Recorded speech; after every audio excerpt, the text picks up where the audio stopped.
ধানের শীষ সেটার জন্য পজিটিভ কি নেগেটিভ হবে, সেই জায়গায় যদি আসি, বাংলাদেশের জনগণ ওনাকে ভালোবাসতেন কারণ উনার স্বপ্নকে ভালোবাসতেন।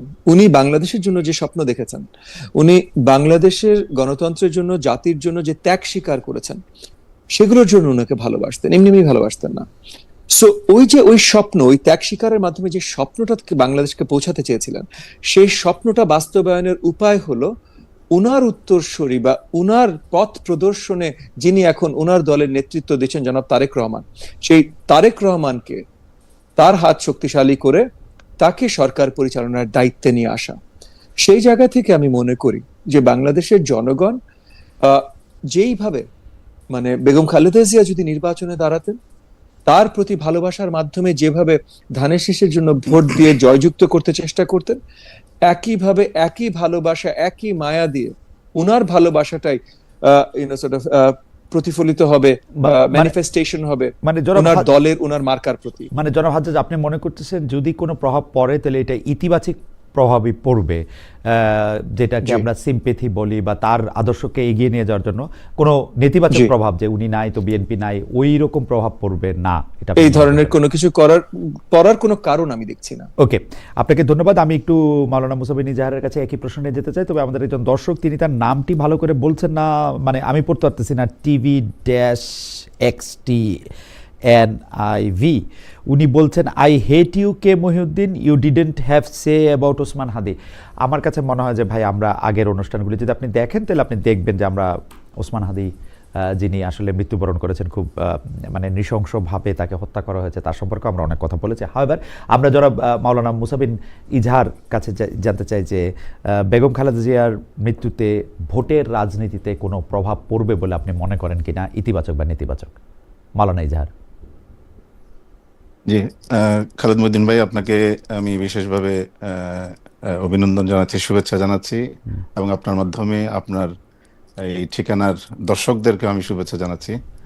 এবং আপনি যে প্রশ্নটা করেছেন, সাবেক প্রধানমন্ত্রী, দেশের অত্যন্ত জনপ্রিয় নেত্রী, গণমানুষের নেত্রী বেগম খালেদা জিয়া আজকে ইন্তেকাল করেছেন দীর্ঘ অসুস্থতার পর। তো এটা আমাদের দেশের জন্য অত্যন্ত বেদনাদায়ক একটা দিন আজকে আমি মনে করি, কারণ তার যে রাজনৈতিক বর্ণাঢ্য যে রাজনৈতিক ক্যারিয়ার, সেই ক্যারিয়ারে তিনি দেশের জন্য, দেশের মানুষের জন্য অনেক কাজ করেছেন। এই কারণেই আল্লাহ ওনাকে, ওনার শেষ জীবনে আল্লাহ ওনাকে সম্মানের সর্বোচ্চ জায়গায় অধিষ্ঠিত করেছেন বলে আমি মনে করি। কারণ সারা দেশের মানুষ আজকে খালেদা জিয়াকে বিএনপি নেত্রী হিসেবে চিন্তা করে না বা দেখে না, ওনাকে এক বিএনপির ঊর্ধ্বে উঠে সারা দেশের নেত্রী হিসেবে আজকে ওনাকে সবাই দেখছে। তো এটা তার জন্য অনেক বড় পাওনা। আর ওনার ইন্তেকালে স্বাভাবিকভাবেই উনি জীবিত থাকলে, অ্যাক্টিভ থাকলে বিএনপির রাজনীতির জন্য যে সুবিধাটা হতো, বিএনপি হয়তো সেই সুবিধাটা থেকে বঞ্চিত হবে, এটাই স্বাভাবিক। তবে একটা আমাদের যে সংস্কৃতি বা আমাদের যে সামাজিক চর্চা, সেখানে কোনো বড় রাজনৈতিক নেতৃত্বের মৃত্যু এটা একটা ভালো ইম্প্যাক্ট ফেলে বলে আমরা ধারণা করি। সেই হিসাবে বেগম খালেদা জিয়ার নির্বাচনের এই মুহূর্তে মৃত্যুটা, এটা আমার মনে হয় কিঞ্চিত বিএনপির জন্য এটা একটা ভালো দিক হতে পারে। তো যাই হোক, এটা নির্বাচনের রাজনীতি এক বিষয়। আর ওভারঅল বেগম খালেদা জিয়ার যে অতীতের যে ত্যাগ এবং দেশের জন্য ওনার যে পরিশ্রম, এবং বিগত ফ্যাসিস্ট সরকারের মাধ্যমে উনি যেভাবে নির্মমভাবে নির্যাতিত হয়েছিলেন অন্যায়ভাবে, সেই সব বিষয়গুলো সামনে রেখে আজকে দেশের মানুষের কাছে উনি অত্যন্ত শ্রদ্ধার পাত্র হিসেবে উনি প্রতিষ্ঠিত হয়েছেন। আমরা উনার ইন্তেকালে দেশের সাধারণ মানুষদের মতো আমরা অত্যন্ত গভীরভাবে ব্যথিত, শোকাহত। আমি আজকের এই অনুষ্ঠানের মাধ্যমে উনার পরিবার, বিশেষ করে বিএনপি নেতা জনাব তারেক রহমান সহ সবাই, আমি তাদের প্রতি সমবেদনা জ্ঞাপন করছি। আমি আপনাকে ধন্যবাদ জানাই। কিন্তু আপনি ভোটের রাজনীতিতে এটার প্রভাব কি দেখেন? মানে আমাদের তো আসলে মানে এটা হয়তো তিনি কালকেই মৃত্যুবরণ করেছেন, আজকে আমরা এটা নিয়ে আলোচনা করছি, এটা অনেক ক্ষেত্রে এই আলোচনাটা একটু নিষ্ঠুর মনে করে, কিন্তু লাইফ গোজ অন। আমাদের আসলে এই ভোট, নির্বাচন সবই করতে হবে, মানে আমরা তো আর আটকে থাকতে পারবো না। তো সেই জন্য আমি প্রশ্নটা করতেছি যে আমাদের ভোটের জন্য আমাদের এখন, আজকে যদি আমরা ডিসেম্বরের একদিন ধরি, তাহলে পুরো জানুয়ারি মাস 32 দিন, 12, 41-42 দিন বাকি আছে আসলে নির্বাচনের। তো এটা ভোটের রাজনীতিতে কোনো প্রভাব পড়বে বলে আপনি মনে করছেন কিনা, সেই জন্য আপনাকে প্রশ্নটা করা, ইতিবাচক বা নেতিবাচক। জি, এখানে আসলে মৃত্যুর ধরনটাও একটা প্রভাব ফেলার জন্য একটা বিশেষ কারণ হয়ে থাকে। বেগম জিয়ার যেভাবে মৃত্যু হয়েছে দীর্ঘ অসুস্থতার পর, অনেক আলোচনার পর যেভাবে মৃত্যু হয়েছে, এই মৃত্যুর পরে আমার মনে হয় না যে নির্বাচনী ফলাফলের ক্ষেত্রে ভোটের রাজনীতিতে ব্যাপক প্রভাব পড়বে, এটা আমি মনে করি না। তবে ওকে, বেগম জিয়ার ইন্তেকাল, বিদায়, এটা স্বাভাবিকভাবে মানুষের অন্তরে দাগ কাটবে, এটাতে সামান্য কিছু প্রভাব পড়তে পারে। ওকে, তবে এখানে যদি মৃত্যুটা অন্যভাবে হতো তাইলে হয়তো একটা বড় ধরনের ইম্প্যাক্ট হয়তো পড়তো আর কি, ওকে। আমি আপনি, সেটাই মনে করি। আপনাকে ধন্যবাদ। আমি জনাব ববি হাজ্জাজের কাছে নতুন প্রশ্ন নিয়ে যাচ্ছি, তার আগে আমাদের একজন দুই তিনজন দর্শকের মতামত একটু পড়তে চাই। একজন উনি শাকিল আল জাবির, উনি বলছেন, খালেদ আপনাকে তো স্যাড লাগতেছে না, আপনি কি আওয়ামী লীগ নাকি? তানভীর আহমেদ, উনি বলছেন যে খালেদ ভাই, আপনি ইদানিং দর্শকের কথা অনেক বেশি মনোযোগ দিতেছেন, সব কমেন্টে রিপ্লাই দিতে হয় না, 20 কোটি মানুষের দেশে সবাই ভদ্র ও সশিক্ষিত হয়ে যাবে, কিভাবে আশা করেন? নিজের কাছে সৎ আছেন কি, তাই যথেষ্ট। কিন্তু আমি মনে করি যারা আমাকে সমালোচনা করছেন বা যারা আমাকে সমালোচনা করেন, তাদের সাথে আমার এঙ্গেজ হওয়া উচিত। দ্যাটস ওয়াই আমি এগুলি একটু এন্টারটেন করি। আপনারা বিরক্ত হলে আপনারা নিজ গুণে ক্ষমা করবেন। যাই হোক, আমি জনাব ববি হাজ্জাজ আপনার কাছে আসতে চাই হচ্ছে যে এটাও একটু প্রশ্ন এরকম, যেটা আমি আসলে মাওলানা ইজাহারের কাছ থেকেও জানতে চাই, কারণ মাওলানা ইজাহারও আসলে বাংলাদেশের রাজনীতিতে নেজামে ইসলামী পার্টির সাথে বিএনপির এক ধরনের একসাথে পথ চলা বা দূর থেকে দেখা সব কিছু মিলিয়ে এইটার একটা কারণ আছে। যে আমি জনাব হাজ্জাজ আপনার কাছে জানতে চাইবো যে খালেদা জিয়ার অনুপস্থিতিতে বিএনপির নেতৃত্বের রাজনৈতিক দর্শনে কোনো পরিবর্তন আসবে কিনা। মানে একটা হয় না যে আমরা এরা আলাদা করি, যে ব্লেয়ার এরার পরে এখন যিনি আছেন কেয়ার স্টারমার এরা, এনারা তো আলাদা হন, বা এমনকি ব্লেয়ারের ঘনিষ্ঠ বন্ধু গর্ডন ব্রাউনও টনি ব্লেয়ার থেকে একটু আলাদা ছিলেন। তো অনেক, হ্যাঁ। এইটা আপনি আসলে কিভাবে দেখেন? মানে রাজনৈতিক দর্শনের দিকে দলটার নেতৃত্বে বা দলটার আদর্শে আপনি কোনো তফাৎ দেখেন কিনা বেগম জিয়ার অনুপস্থিতি? দেখ, না না, সার্টেনলি যেটা হবে যে জেনারেশনাল একটা ডিভাইড আছে।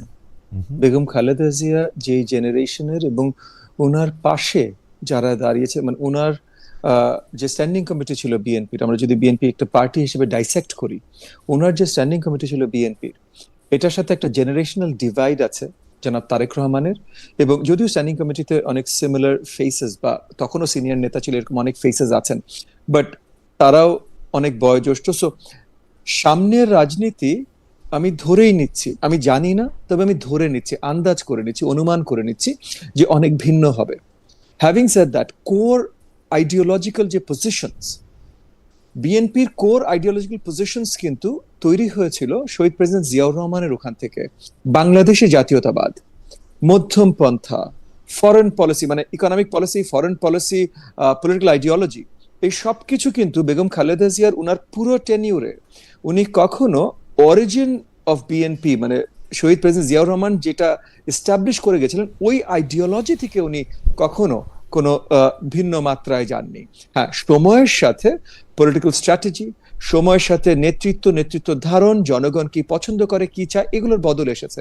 এবং জনগণের ভালোবাসা নিয়েই সেই চেঞ্জেস গুলোর সাথে বেগম খালেদা জিয়া উনার পলিসি চেঞ্জ করতে সক্ষম হয়েছেন বলেই আজকে উনার ইন্তেকালের পর পুরো দেশ ওনার জন্য শোক প্রকাশ করছে। সো সেম মূল আইডিওলজি গুলো সেম রেখে নেতৃত্বে ধারায় অনেক চেঞ্জ আসবে জনাব তারেক রহমান, এটা আমরা ধরে নিচ্ছি। এগেন, সো ফার কি হয়েছে, বাট আগামীতে কিন্তু সেই চেঞ্জ গুলো যে পজিটিভ আসবে, এইটাও আমরা অনুমান করছি বা আমরা আশাবাদী। বিকজ গত বেশ কয়েক বছর ধরে কিন্তু, যদিও উনি দেশের বাইরে ছিলেন, কিন্তু সেখান থেকে উনি যে নেতৃত্বটা দিয়েছেন, আমরা দেখেছি যে আইডিওলজিক্যালি এগেন ওই এক বাংলাদেশি জাতীয়তাবাদী ধারাবাহিকতায় উনি নেতৃত্বটা দিয়েছেন, এবং উনি অ্যাডাপ্ট করতে চেষ্টা করেছেন নতুন চেঞ্জিং সার্কামস্ট্যান্সেস এর সাথে।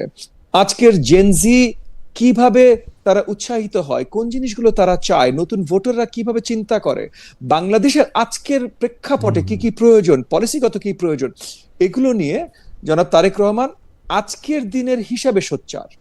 তো ওকে, সেই হিসেবে আমি মনে করি যে নেতৃত্বের অনেক পলিসি বা অনেক কিছুতে বদল আসবে, এবং মূল আইডিওলজি সেম থাকবে, এবং যে বদলগুলো এগুলো হয়তো পজিটিভ অ্যাডাপ্টেশনের বদল আসবে, এটা ওকে। আমি মনে করি। পজিটিভ অ্যাডাপ্টেশনের বদল আপনি দেখতে পাচ্ছেন। মাওলানা ইজাহার, আপনি কি একটু এই বিষয়ে মন্তব্য করবেন? মানে আমরা এই প্রসঙ্গে একটু জানতে চাইবো যে মানে বেগম জিয়ার নেতৃত্বে বিএনপি রাজনৈতিক দর্শন বা আদর্শের সাথে কি বেগম জিয়ার অনুপস্থিতিতে যে বিএনপি নেতৃত্ব অর্থাৎ তারেক রহমান সাহেবের নেতৃত্বে কি আপনি আদর্শ বা জি জি। দর্শনগত পরিবর্তন দেখেন কিনা? আমার ভাই ববি হাজার সাহেব যেটা বলেছেন, অনেকটা সেটার সাথে একমত। তবে আহ, উম, আহ, বেগম খালেদা জিয়ার যে রাজনৈতিক যে তার সত্তা, যে রাজনৈতিক ব্যক্তিত্ব, সেখানে কিছু কিছু জিনিস অত্যন্ত গুরুত্বপূর্ণ ছিল। যেমন তার আপসহীন চরিত্র এবং দেশীয় দেশপ্রেমের ব্যাপারে বিদেশি শক্তির আধিপত্যবাদের বিরুদ্ধে ওনার যে শক্ত অবস্থান। আমি মনে করি, আমার যেটা ধারণা, যে উনার এই কঠিন চরিত্র বা আপসহীনতাটাকে উনার যে পরবর্তী প্রজন্ম তারা সেভাবে ধরে রাখতে পারবে বলে আমাদের তেমন একটা মনে হয় না। কারণ ইতিমধ্যে আমরা যা দেখেছি বা দেশের মানুষ যা দেখেছে, হয়তো এরকম একটা ধারণা মানুষের ভিতরে তৈরি হয়েছে যে বেগম জিয়ার যে আপসহীন চরিত্র, উনি দেশকে ছেড়ে কোথাও যাননি, সবকিছুকে উনি সহ্য করেছেন, কিন্তু উনি দেশের বাইরে কোথাও যান নাই।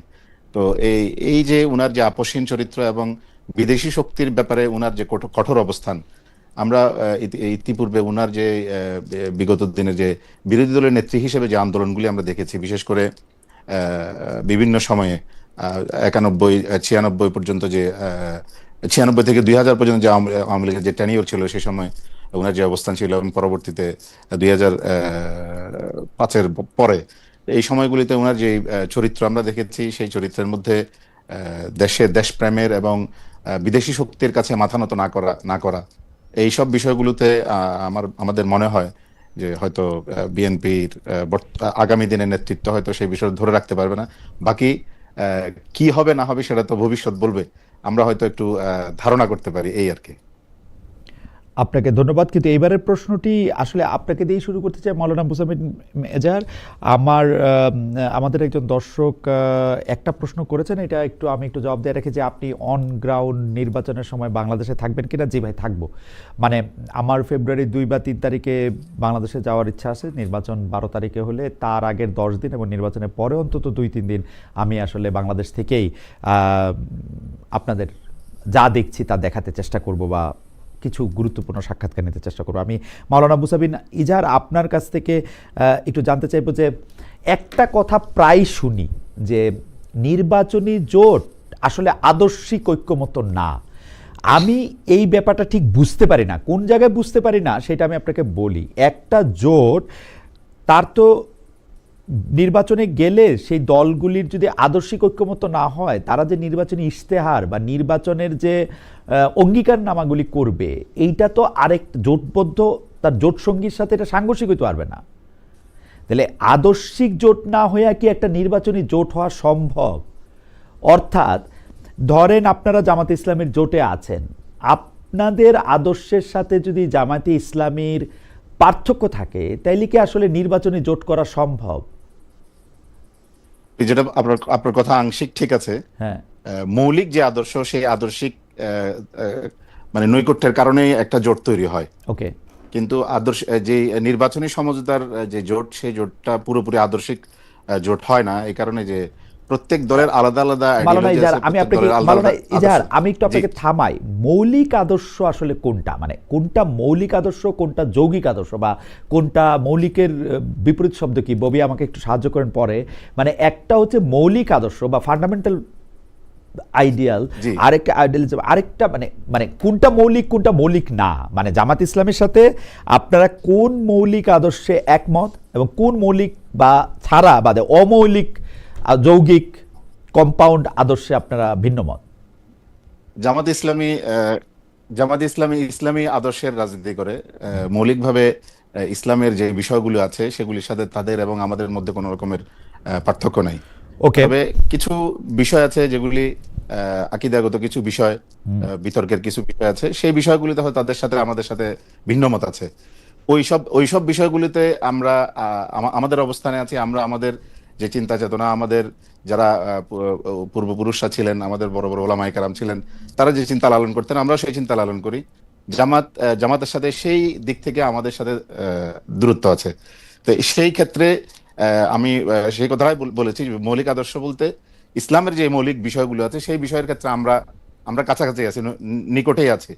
কিন্তু গৌণ যে বিষয়গুলো আছে, যেগুলি আকীদার কিছু পার্ট বা কিছু অংশ, সেই সব ক্ষেত্রে হয়তো জামাতের সাথে আমাদের দূরত্ব না, আছে। কিন্তু সেই হিসাবে আমরা বলি যে এটা আদর্শিক জোট নয়। মাওলানা মুসা বিন ইজহার, মানে আপনি আমার থেকে এই বিষয়গুলি আসলে অনেক অনেক অনেক ভালো জানেন, কারণ আপনি মানে বাংলাদেশ নেজাম ইসলামী পার্টির মহাসচিবের পাশাপাশি আপনি হেফাজতে ইসলামী বাংলাদেশের যুগ্ম মহাসচিবও বটেন। আমরা কিন্তু খেয়াল করেছি গত কয়েক মাস ধরে হেফাজতের আমির জামায়াতকে ঘিরে একের পর এক নেতিবাচক বক্তব্য দিয়েছেন। আপনি যে ইসলামী রাজনীতির কথা জামাত ইসলামের বলছেন, আপনাকে আমি মনে করে দিই যে হেফাজতে ইসলামীর আমির মহোদয় জামাতে ইসলামীকে মদিনা নয় মওদুদির ইসলাম বলেছেন, জামাতের আকিদা সহি নয় বলছেন, জামায়াত কাদিয়ানীদের চেয়েও ভয়ঙ্কর বলেছেন, জামায়াত ইমানের বড় ডাকাত বলেছেন। এসব বলে তিনি জামায়াতকে ভোট দিতে নিষেধ করেছেন। মানে এইগুলি আপনারা কিভাবে ভোটের মাঠে কিভাবে ডিল করবেন, স্পেশালি চট্টগ্রামে? আমাদের হেফাজতের আমির আল্লাহ মুহিবুল্লাহ বাবনগরী, উনি আসলে দেশের একজন প্রবীণ এবং শীর্ষ আলেম এবং ইসলামী অঙ্গনের উনি একজন মুরব্বী। সেই হিসাবে উনি উনার জায়গা থেকে, উনি একজন অরাজনৈতিক ব্যক্তিত্ব, উনি উনার জায়গা থেকে দ্বীনের বা ধর্মের বা আমাদের যে সমস্ত বিষয়গুলো আছে সেই সব বিষয়ে উনি যে কোনো বিষয় দেখলে সেটার প্রতি উনি দিক নির্দেশনা দিতে পারেন, দেবেন, এটাই স্বাভাবিক। আমরা উনার বক্তব্যগুলিকে আমরা সেই দৃষ্টিকোণ থেকে দেখি। একজন মুরব্বী বা ঘরের যিনি প্রধান, তিনি আমাদের ভিতরে কোনো ত্রুটি দেখলে সেটা বলবেন, এটা আমরা সেই দৃষ্টিকোণ থেকে দেখি। বাকি যে বিষয়গুলো আমাদের আগে থেকেই আমাদের যারা পূর্বপুরুষরা আছেন, বড় বড় ওলামায়ে কেরাম আছেন, এই সব বিষয়গুলোতে জামাতের সাথে আমাদের যেসব বিষয়ে মৌলিক বিষয় না, আমাদের কিছু আকীদাগত যেসব বিষয়ে আমাদের মত পার্থক্য আছে, এগুলো এখনো আছে। সেই ক্ষেত্রে এটাকে ওই সব ক্ষেত্রে এটাকে আদর্শিক জোট বলা যাবে না। আমরা ওই বিষয়টাকেই আমরা এখানে ডিফাইন করছি যে এটা আদর্শিক জোট নয় বলে আমরা ওই বিষয়টা আমরা বুঝাতে চাচ্ছি যে যেসব বিষয়গুলোতে তাদেরকে, যেমন আপনি বললেন যে হেফাজতের আমির বললেন যে আমাদেরটা মদিনার ইসলাম মওদুদির ইসলাম নয়, সেই সব বিষয়ে যে মাওলানা মওদুদি সাহেবের কিছু কিছু ব্যক্তিগত বক্তব্য আছে, যেগুলির ব্যাপারে আমাদের যারা মুরব্বীরা ছিলেন, আমাদের যারা বড় বড় ওলামায়ে কেরাম ছিলেন, তারা এগুলির ব্যাপারে ভিন্ন মত পোষণ করেছেন। আমরা সেই সব বিষয়গুলিকে আমরা এখানে ডিফাইন করছি যে আমরা রাজনৈতিকভাবে সমঝোতার ময়দানে থাকলেও, নির্বাচনের ক্ষেত্রে আমরা সমঝোতা করলেও, আমাদের যে বিষয়গুলো আছে এই বিষয়গুলোর ব্যাপারে আমাদের যে আগের যে অবস্থান, আমরা সেই অবস্থানে এখনো আছি। সুতরাং এটাকে আদর্শিক জোট বলা যাবে না, এটা একটা নির্বাচনী সমঝোতা। আমি আপনার কাছে আসবো, কিন্তু ধরেন রাজনৈতিক ইসলাম আর অরাজনৈতিক ইসলাম তার আলাদা হইতে পারে না। আকীদায় যদি সমস্যা থাকে তাহলে রাজনৈতিক ভাবেও থাকবে, অরাজনৈতিক ভাবেও থাকবে। এখানে রাজনৈতিক ইসলাম আর অরাজনৈতিক ইসলামের বিষয় না, মানে এখানে মাওলানা আল্লামা মুহিবুল্লাহ বাবুনগরীর যেহেতু অরাজনৈতিক বক্তব্য, উনার interpretation of an Islamic party আর আপনার ইন্টারপ্রিটেশন অফ ইসলামিক পার্টি আলাদা হয়ে গেছে, কারণ উনি অরাজনৈতিক, আপনি রাজনৈতিক। না, এখানে বিষয়টা সেরকম না। উনার যে বক্তব্য, উনার বক্তব্যের মধ্যে মৌলিকভাবে উনি যে কথাগুলি বলেছেন যে জামাতের সাথে আমাদের যে আকীদাগত যেসব পার্থক্যগুলি আছে, এগুলি মৌলিক কোনো বিষয়ে তাদের সাথে আমাদের আকীদাগত কোনো পার্থক্য নাই। এখানে কিছু বিষয় যেমন সাহাবাদের বিষয় আছে, নবীদের ব্যাপারে কিছু কথা উনি বলেছেন, এই ধরনের কিছু বিষয় আছে যেগুলির ব্যাপারে আমাদের বক্তব্য এবং উনাদের বক্তব্য মধ্যে ভিন্নতা আছে। সেই ক্ষেত্রে আমরা আমাদের স্বকীয় যে অবস্থান আগে যেটা ছিল, আমরা সেই অবস্থানের উপরে এখনো আছি, আমরা সেই কথাটাই আমরা বলি। এবং আল্লাহ মুহিবুল্লাহ বাবনগরী সেই বিষয়টাকে হয়তো একটু বোল্ডলি উনি উপস্থাপন করেছেন। ওকে, আচ্ছা, আপনাকে ধন্যবাদ। আমি একটু জনাব ববি হাজ্জাজের কাছে আসবো আমার প্রশ্ন নিয়ে। এর মধ্যে হচ্ছে যে MTN1004 উনি বলেছেন যে খালেদ, আপনার চুলকানি বেশি, একই প্রশ্ন আপনি মামুনুল হককে করেছিলেন, জানা উত্তর বারবার প্রশ্ন করেন আপনি বিভ্রান্তি ছড়ানোর জন্য। ঠিক আছে, আমি জনাব ববি হাজ্জাজের কাছে আসতে চাই। জনাব ববি হাজ্জাজ, আমি একটু দর্শকদের উদ্দেশ্যে বলে রাখি যে আমি ববি হাজ্জাজ, আমরা একদমই একই বয়সী, আমরা একই সময় একই শহরে বড় হয়েছি। আসলে নানা কারণে উনার আত্মীয় স্বজনের সঙ্গেও আমার একটু পরিচয় আছে, নানা কারণে আমি সেই জায়গা থেকে আমি বলতেছি যে জনাব ববি হাজ্জাজ, আপনি কিন্তু একটা দল গড়ে তুলেছিলেন সেই দল গড়ে তোলার সময় আপনার আলাদা স্বপ্নের কথা বলেছিলেন, সেই দল করার ক্ষেত্রে আপনি বলেছিলেন যে কেন আপনি এই দলটা করতে চান এবং এই দলটা এই জাতীয়তাবাদী গণতান্ত্রিক আন্দোলন কিভাবে অন্য দলগুলির থেকে আলাদা হবে সেটা আপনি বলছিলেন। কিন্তু আপনি সেই দলটি থেকে পদত্যাগ করে বিএনপিতে জয়েন করলেন, শুধু বিএনপির নমিনেশন পাওয়ার জন্য দলটারে আপনি বিলুপ্ত করলেন। মানে এইটা কি আপনার এক ধরনের রাজনৈতিক, মানে আমি এটাকে কি বলবো, মানে এজ এ ফ্রেন্ড এটা আমি আপনাকে বলতে পারি, এইটা কি আপনার এক ধরনের রাজনৈতিক আত্মহত্যা হইল কিনা, বা আপনি নিজেকে রাজনৈতিকভাবে ব্যাংকরাপ্ট ঘোষণা করলেন কিনা?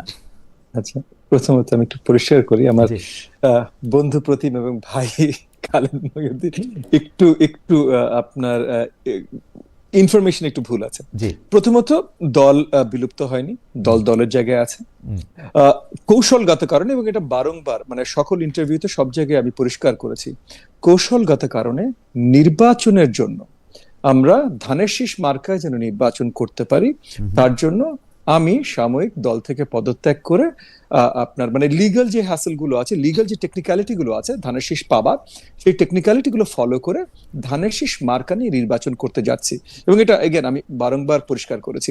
আমার দলের অংশীদার অনেকে আছেন, আমাদের দলের যে আদর্শ, সেই আদর্শ থেকে আমরা কোনোভাবেই সরে আসিনি। তবে আমরা যখনই জোটের অংশীদার হই, মানে বাংলাদেশ জাতীয়তাবাদী দলের নেতৃত্বে জোটের অংশীদার হই, তখন আমরা ইডিওলজিক্যাল স্ট্যান্স দেখেই অংশীদার হই যে বৃহত্তর আইডিওলজিজ যেগুলোতে আমরা বিশ্বাস করি, সেন্ট্রিস্ট বা আমি একটু মাঝখানে একটু প্রশ্ন করে রাখি জনাব হাজ্জাজ, মানে একটু করে যাই, যে আপনি কি মনে করেন যে ধানের শীষ মার্কাটা যদি আপনি না নিতেন, আপনার দলের মার্কায় যদি আপনি নির্বাচন করতেন, তাহলে আপনি নির্বাচনে জয়লাভ করার সম্ভাবনা আপনার কমে যেত? এই জন্যই আপনি ধানের শীষ মার্কাটা নিলেন, দলে যোগ দিয়েও হইলেও নিলেন। জি জি জি, দেখেন আমি আপনাকে একটা সত্যি কথা বলি, হ্যাঁ, অনেক কিছু অনেকভাবে রিপ্রেজেন্ট করা যেতে পারে এবং এগেন আপনিও করতে পারেন, কোনো অসুবিধা নেই। আমরা যখন নির্বাচনে যাব, এটা আমি যেটা বিশ্বাস করি, আমার বিশ্বাস অনেকের কাছে ভুল মনে হতে পারে, কিন্তু আমার দলের নীতি নির্ধারণের জায়গায় যারা আছেন তারা আমার সাথে একমত হয়ে আমাকে এটা পারমিট করেছেন বলে আমি আজকে এটা করতে পেরেছি। আমি যেটা বিশ্বাস করি, না না, তাদের ভেতরে আমি ছিলাম, তাদের সকলে মিলে সম্মিলিতভাবে এই ডিসিশনটা হয় যে জোটের পক্ষ থেকে যে সিট দেওয়া হবে সেই সিটে আমাদের ধানের শীষ নিয়ে যাওয়াটাই সবচেয়ে শ্রেয়।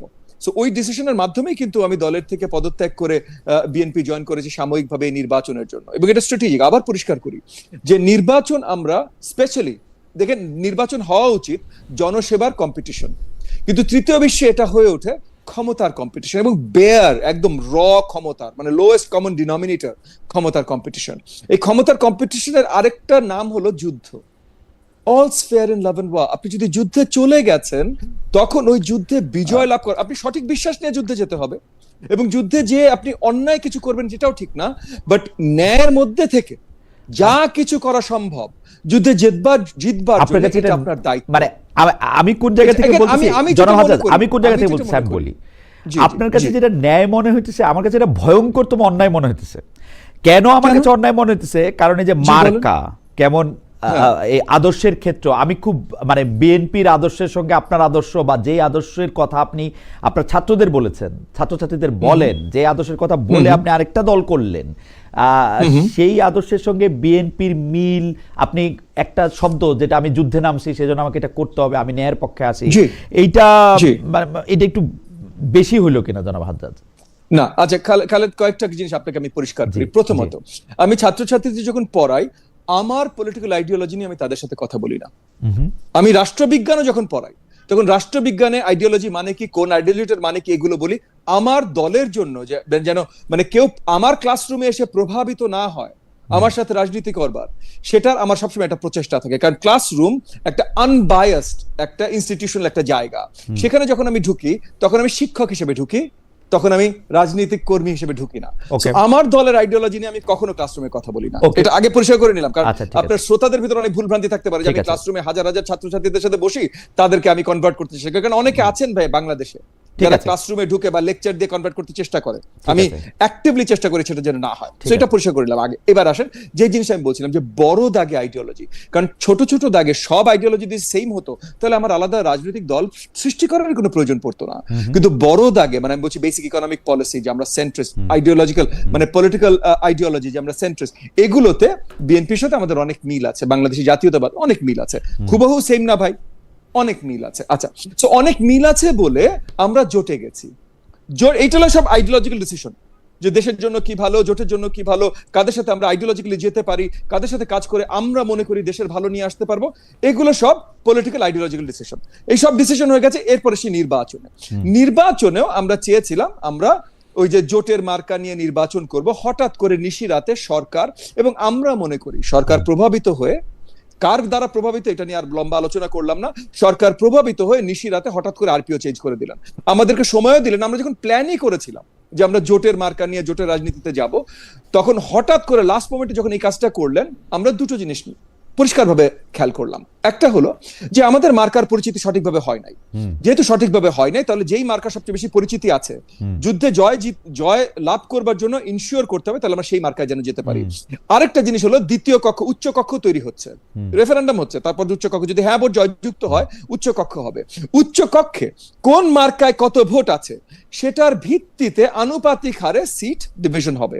তো সেইখানে আপনি যদি একটা জোটে 10টা মার্কায় 10টা ভেঙে যায়, তাহলে আবার ওইখানে ভোটের কমতি, ওইখানে সবই চলে আসবে। না, সেই সবই ঠিক আছে, যুক্তিদের ঠিক আছে, যুক্তিদের আচ্ছা শেষ করতে দেন। হ্যাঁ, ওকে, মানে আমার পয়েন্টটা শেষ হলো, তারপর আপনি বলেন যে আমি ভুল কি, কারণ আমি ভুল হতেই পারি ভাই, কিন্তু আমি যেটা সঠিক মনে করি আমি সেটা করছি, সেটার ব্যাখ্যা দিতে চেষ্টা করছি। এখন আসেন যুদ্ধ। যে যুদ্ধে গেলাম, যুদ্ধে আমি মনে করি যে আগামীর বাংলাদেশ, যেই বাংলাদেশ আমরা গড়তে চাই, সেখানে কোনো ধরনের এক্সট্রিমিস্ট ফোর্স যেন ক্ষমতার আশেপাশে না যেতে পারে, এটা আমাদের একটা দায়িত্ব। এটা আমি মনে করি ভাই। আপনি বলতেই পারেন না কোথায় এক্সট্রিমিস্ট ফোর্স, এটা ভুল চিন্তা করছেন, এগুলো সব হতে পারে। ওকে, এবং অপরদিকে মুসা বিন ইসহাক বসা আছেন, যিনি অ্যাকচুয়ালি আমার খুব কাছের মানুষ, ওনার বাবার সাথেও আমার খুব ভালো সম্পর্ক ছিল, এবং আমি আপনার শ্বশুর আগে ওনাকে বলছিলাম যে আমি খুব আশাবাদী ছিলাম যে আমরা একই জোটে একসাথে হয়তো থাকতে পারবো, মনে করেছিলাম। পারি নাই, সেটা ভিন্ন কথা ভাই, রাজনৈতিক বাস্তবতা। ওনারা ভালো কিছু দেখেছেন অন্য সাইডে, সেটা ভিন্ন ইস্যু। বাট যেই জায়গাটা আমি বলছিলাম, সো এখন আমি যেটা বিশ্বাস করি যে তাহলে সঠিক বাংলাদেশকে সঠিক পথে নিতে হলে আমি যে জোটে আছি, এই জোটটা জয়যুক্ত হওয়া অত্যন্ত গুরুত্বপূর্ণ। সেইখানে তাহলে আমার ইগো, আমার কনফিডেন্স, এটা irrelevant. What are the facts? Facts আর আমার মার্কা বা আমাদের জোটের অন্য যতগুলো মার্কা আছে, এই মার্কাগুলোর থেকে ধানের শীষ অনেক বেশি পরিচিত। ফ্যাক্টস আর একটা মার্কা যদি আমরা নির্বাচন করতে পারি, তাহলে আপার হাউসে আমরা বেশি হাউস পাবো। এই ফ্যাক্টের ভিত্তিতে আমি জাস্ট এখনই শেষ করে দিচ্ছি। এই ফ্যাক্ট গুলোর ভিত্তিতে আমার দলের নীতি নির্ধারণী পর্যায়ে যারা আছেন সবাই মিলে আমরা বারংবার মিটিং এ বসে অনেক আলোচনা করে এই জায়গায় আমরা উপনীত হই যে বিএনপি থেকেও যখন তাদের সাথে আমরা আলোচনা করি, যখন এটা এই ইস্যুটা আসে যে তাহলে এইভাবে করে আমরা এগেইন স্ট্র্যাটেজিক কৌশলগতভাবে নির্বাচনের জন্য এই কাজটা করতে পারি, তখন আমরা সম্মতি জানাই এবং সেই হিসাবে আমরা এই কাজটা করেছি। আপনাকে শুধু আমি একটা প্রশ্ন করে রাখি, এই প্রশ্নের উত্তর আমি জনাব মুসা বিন নিজারের সাথে কথা বলে এটার মধ্যে নিব। প্রথম কথা হচ্ছে যে আপনি যেটাকে এক্সট্রিমিস্ট ফোর্স বলতেছেন, বিএনপি এই সময় এক সময় সেই এক্সট্রিমিস্ট ফোর্সের সাথে অনেক লম্বা সময় ধরে একটা জোট করেছেন, তাদেরকে সরকারের অংশ করেছেন। বিএনপি যদি ওইটাকে ভুল মনে করেন, এই ভুলের জন্য বিএনপি কখনো ক্ষমা চেয়েছেন এরকম কোনো শুনি নাই। আজকেও যদি জামায়াতে ইসলামী তার সাথে একটা জোট করে, তাহলে জামায়াতে ইসলামী আর এক্সট্রিমিস্ট ফোর্স থাকবে না, আপনি বাইরে আসলে আপনি হয়ে যাবেন হচ্ছেন এক্সট্রিমিস্ট ফোর্স। তো সেগুলি তো আসলে মানে গোলপোস্ট পাল্টায়। আপনি গত 15 বছর ধরে যেসব কথা বলছেন, আমি আপনার কাছে পরে আসবো, আপনি গত 15 বছর ধরে যেসব কথা বলছেন, যেসব কথাগুলি আমি শুনছি, দর্শকরা শুনছে, আপনি যেসব কথা লিখছেন, ক্লাসরুমের কথা আপনি বাদ দেন, যেসব কথা আপনি লিখছেন, আপনার একটা সিট পার্লামেন্টের একটা সংখ্যা আপনার জন্য একটা এমপি হওয়া, আমি তো 300 এমপি, আওয়ামী লীগের 300 এমপির মধ্যে 350 লোককে চিনতাম না, মানে তারা আমার কোনো মানেই তৈরি করে নাই। আপনিও আরেকটা বিএনপির এমপি তৈরি হয়ে আরেকটা কি মানে আপনি তৈরি করবেন? বিএনপি বিএনপির মতোই থাকবে, আপনি আপনার মতো থাকবেন কিনা আমি জানি না। আমি আপনাকে এই প্রশ্নটা করবো যে আপনি খালি একটা সংখ্যা বাড়ানোর জন্য, আপার হাউসে আপনার পার্সেন্টেজ বাড়ানোর জন্য বিএনপির এইটা যে করলেন, এইটা আপনি আদর্শের সাথে আপনি ন্যায় কেমনে মনে করতেছেন, যুদ্ধ কেমনে মনে করতেছেন, আপনি আমার আরেকটু ব্যাখ্যা দিবেন। আমি একটু যারা মুসা বিন নিজারের কাছ থেকে একটু শুনে আসি আপনার গত 15 বছরের আপনার বক্তব্য, আপনার অবস্থানের প্রেক্ষিতে। আমি জনাব মুসা বিন ইজার আপনার কাছে একটু জানতে চাই, জনাব মুসা বিন ইজার, অন্য সব কিছু যদি আপনি বাদ দেন, আমি জোট সম্পর্কে আরেকটা প্রশ্ন আপনাকে করতে চাই। জামায়াতে ইসলামী যে অনেক দল মত জামায়াতে ইসলামীতে এসে যুক্ত হয়েছে, যুক্ত হচ্ছে 8টা 9টা, মানে জামাত ইসলামী বাদ দিলেও আরো বাকি যে দলগুলি আছে, ধরেন আমার এই মুহূর্তে এনসিপির কথা মনে হইতেছে, আপনি কি মনে করেন এই যে জোটের দলগুলির কি একই আদর্শে থাকা দরকার, নাকি তারা একটা নির্বাচনী জোট, ভাই আমরা 5 জন 5 জায়গা থেকে আইসে 5টি ফুল বা 5টি ফুলকপি 5টা জায়গা থেকে আইসে শুধু একটা তোড়া হয়েছে, আর কোনো কিছু হই নাই, এটা কি হয়? এটা কি প্র্যাকটিক্যালি সম্ভব?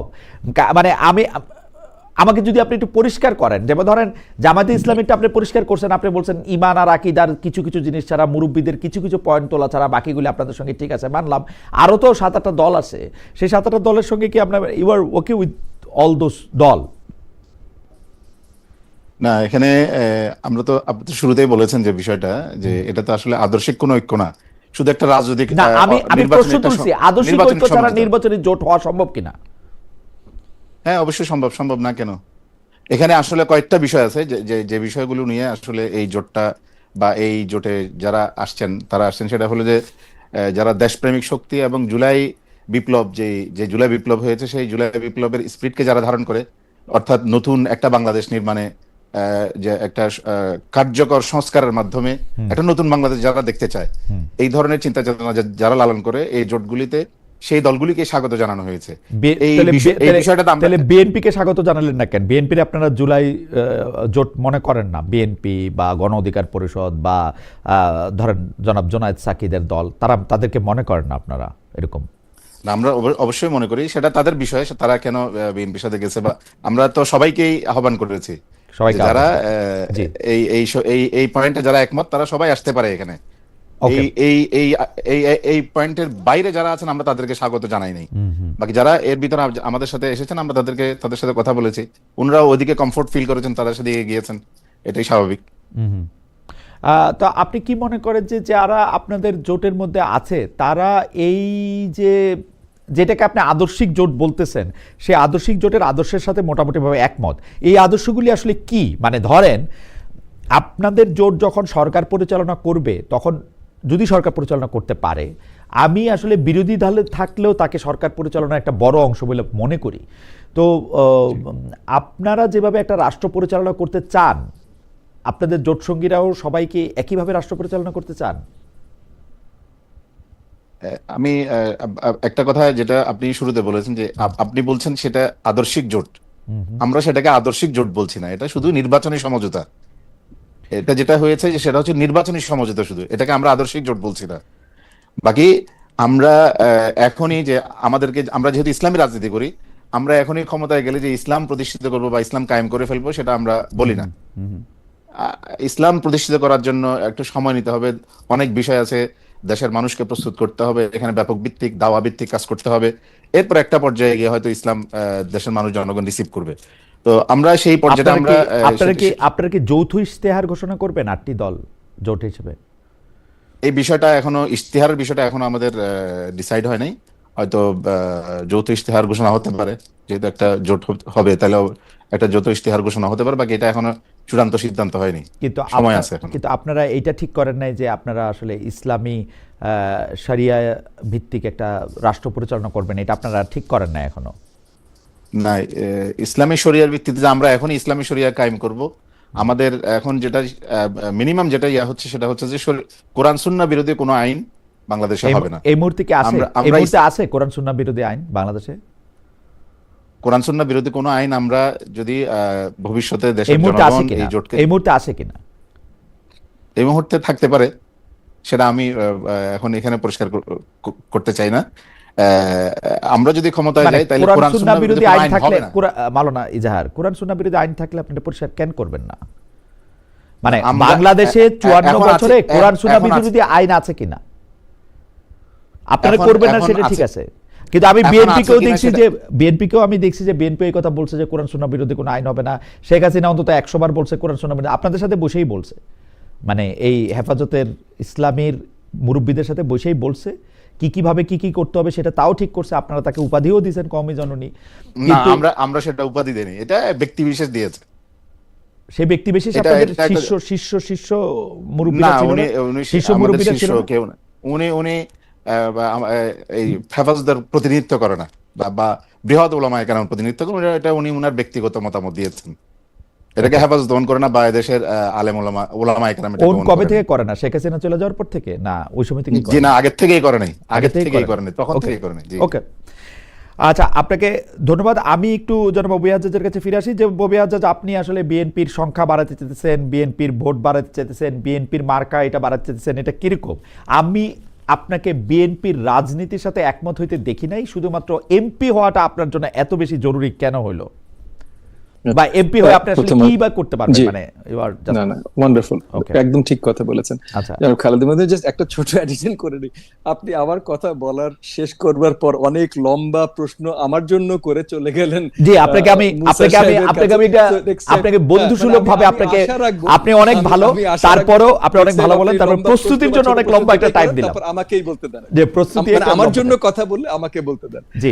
যাক না, আপনাকে অসংখ্য ধন্যবাদ। জি। Obviously I'm not going to teach you how to do a show, obviously না, you you are an can, expert in you this. can, G. I can আরে learn না, from মানে everyone। বন্ধু ভাই হিসেবে আমি জাস্ট বলছি জি। আমার প্রতি এতটুকু ফেভার একটু দেখান আর কি। জি জি জি যে আমাকে বলেন, প্রশ্ন বলেন, করলে বলেন, এটার বলেন, প্রশ্নের উত্তর বলেন। দিতে দেন না। ফার্স্ট এন্ড ফরমোস্ট, আমি জানি যে আমার রাজনৈতিক ইতিহাসের সাথে আপনি পরিচিত। সেই জায়গা থেকে আমি ছোট্ট একটু রিমাইন্ডার আপনার অডিয়েন্সের জন্য, আপনার জন্য না, আপনার অডিয়েন্সের জন্য দিতে চাই যে শেখ হাসিনার সরকারের প্রথম যে নির্বাচনটা, তারা লুটতরা যে নির্বাচন করে, সেই নির্বাচনের সময় এমপির থেকে এমপি প্লাস আমাকে দাওয়াত জানানো হয়েছিল, আমি নেই নাই। সো কোনো কাজ আমি আমার লোভ মেটানোর জন্য না, আমার ইগো বা আমার সুপার কনফিডেন্স দেখানোর জন্য না। আমি বিশ্বাস করি আমি দেশের কাজ করবার দায়িত্ব নিয়েছি। কেউ আমাকে দেয় নাই ভাই, ঠিক আছে, মানছি তো, কেউ দেয়নি, আমি নিজে আমি ঘাড়ে পেতে নিয়েছি। সেই জায়গা থেকে আমার যেখানে মনে হয় যে দেশের জন্য ভালো কিছু করা সম্ভব, যেইভাবে আমি সেইভাবে করতে চেষ্টা করেছি।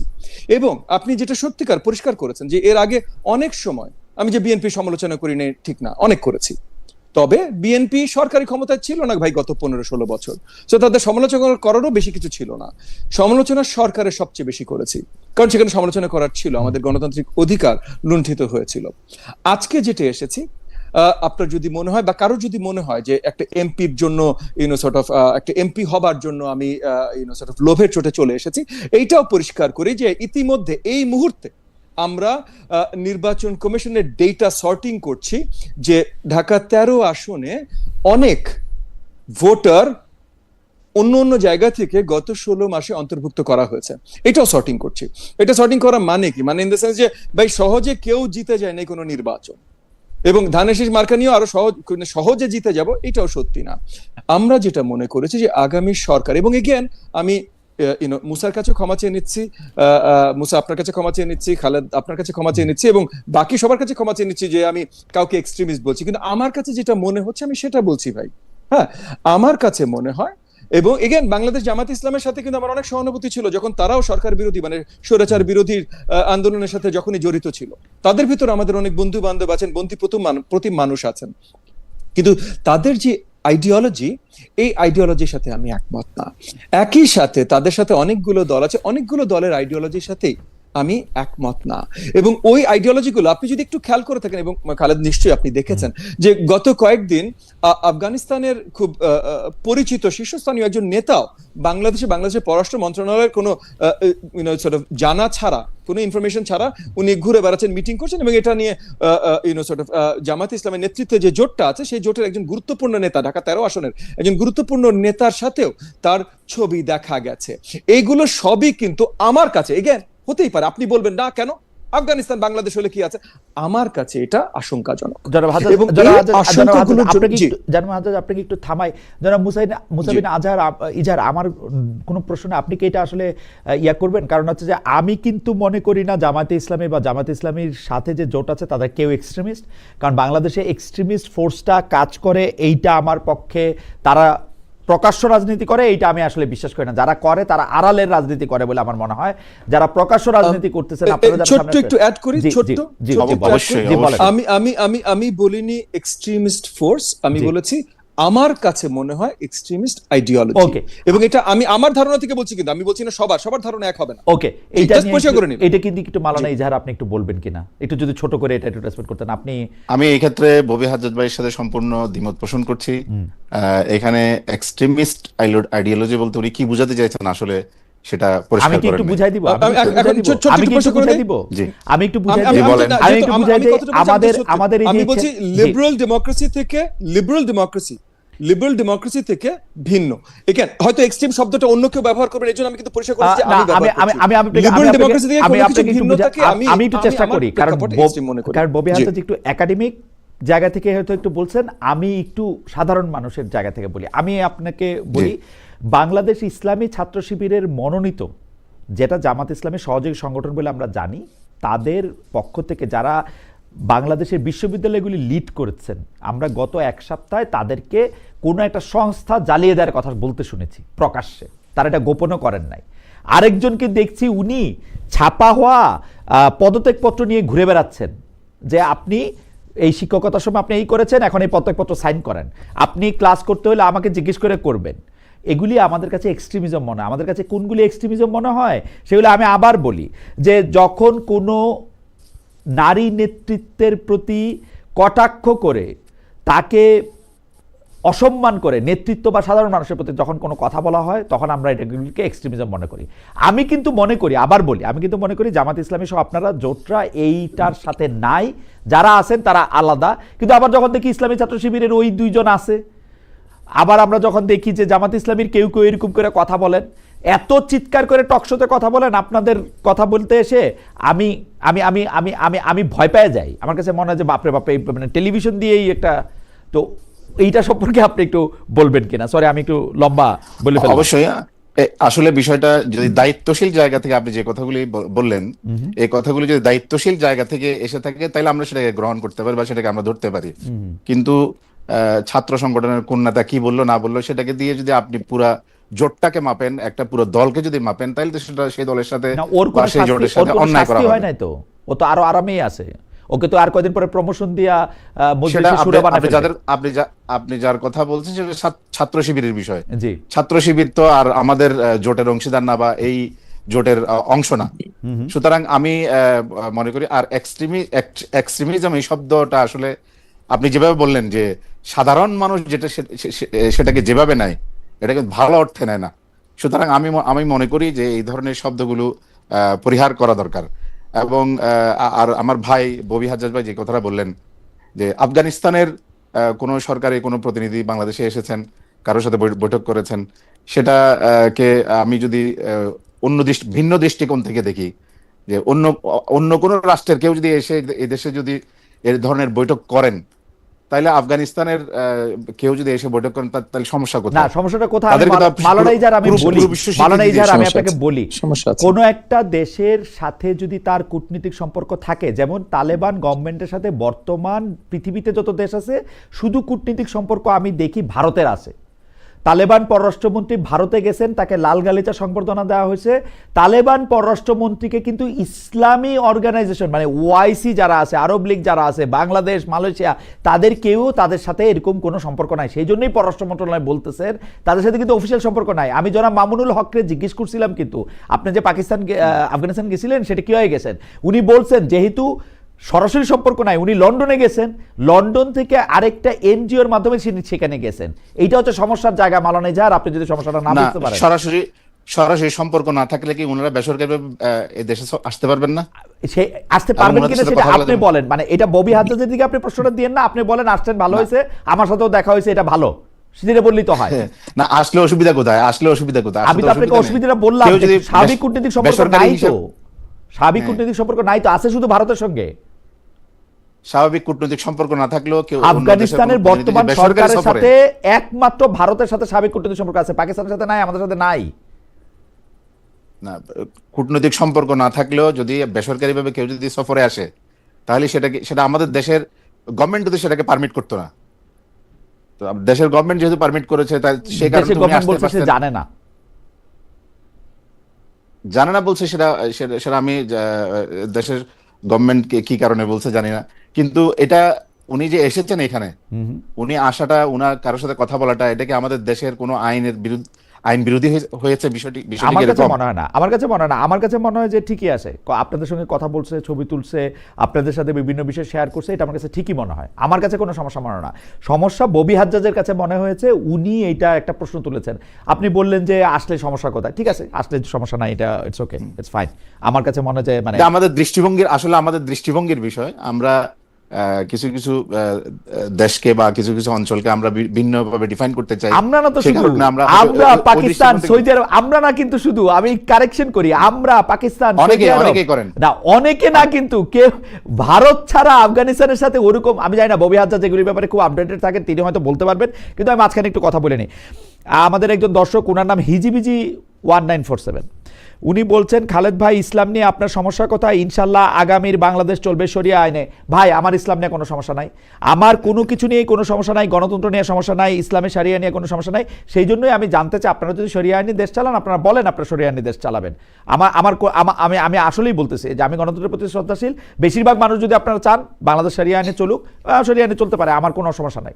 কিন্তু আমি আসলে বেশরীয়তি কোনো কিছু দেখি না। আমি কিন্তু বেশরীয়তি, মানে আমি সেই জন্যই মাওলানা ইজারকে প্রশ্ন করেছিলাম যে আপনি কি এখন কোরআন সুন্নাহ বিরোধী কোনো আইন এই মুহূর্তে দেখেন? আমি দেখি না, কিন্তু এটা আমার জ্ঞানের স্বল্পতা হতে পারে। আমরা জনাব ববি হাজ্জাজকে জানতে চাই যে জনাব ববি হাজ্জাজ, আপনি মাওলানা ইজারের রেসপন্স দেখলেন যে তিনি বলছেন যে যদি থাকে, আসে, কথা বলে, তাহলে সমস্যাটা কোথায়? আপনি সমস্যাটা আমাদেরকে একটু বলবেন। তার আগে যদি আপনি আমাকে 20 সেকেন্ড সময় দেন, আমি দর্শকদের কাছে যেটা জানতে চেয়েছিলাম সেটা একটু বলি। দর্শকদের কাছে জানতে চেয়েছিলাম, জামাত ইসলামীর সঙ্গে আদর্শিক ঐক্য নয়, হয়েছে শুধু নির্বাচনী সমঝোতা, দাবি করেছেন এনসিপির আহ্বায়ক নাহিদ ইসলাম। প্রিয় দর্শক, এই অবস্থান সঠিক বলে মনে করেন কিনা? এইটা হ্যাঁ মনে করছেন শতকরা 60% দর্শক, না মনে করছেন শতকরা 40% দর্শক। 53,000 ভোটার ভোট দিয়েছেন। জনাব ববি হাজ্জাজ, আপনার কোথায় সমস্যা? যদি আফগানিস্তান থেকে একজন আসেন, তিনি যদি কারোর সাথে কথা বলেন,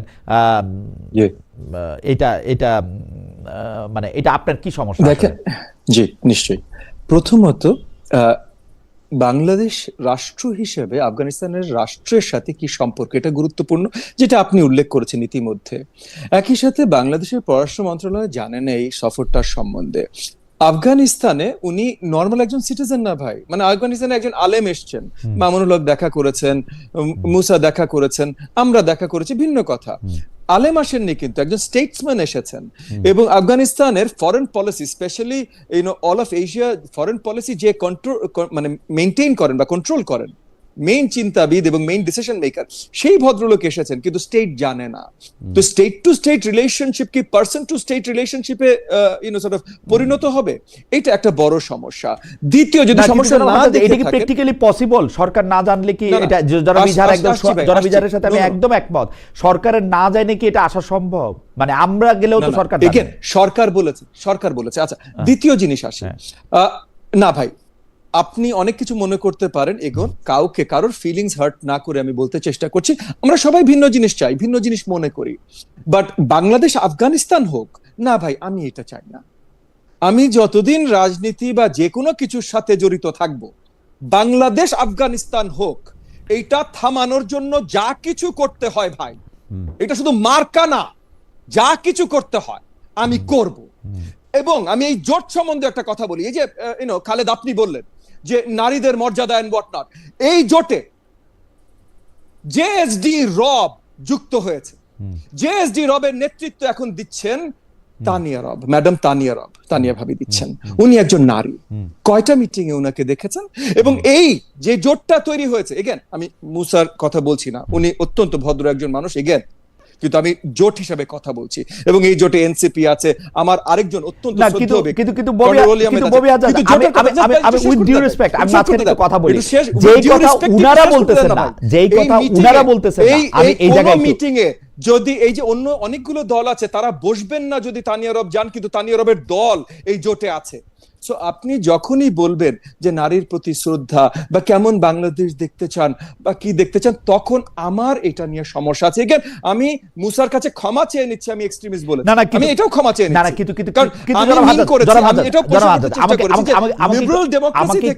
যখনই আপনি যে কোনো জায়গায়, আমার কাছে ভাই অ্যাকসেপ্টেবল না। লিবারেল ডেমোক্রেসিতে আপনি লেফট হন, রাইট হন, সেন্টার হন, কোন অসুবিধা নেই। আমাকে প্রশ্নটা করতে দেন। জি, যেইখানে জনাব মুসা বিন ইজহার এখানে উপস্থিতি আসেন জামাতে ইসলামের জি। অন্যান্য নেতৃবৃন্দকে আমরা শুনছি, তারা বলতেছেন না কিন্তু একবারের জন্য তারা এটা আফগানিস্তান বানাবেন।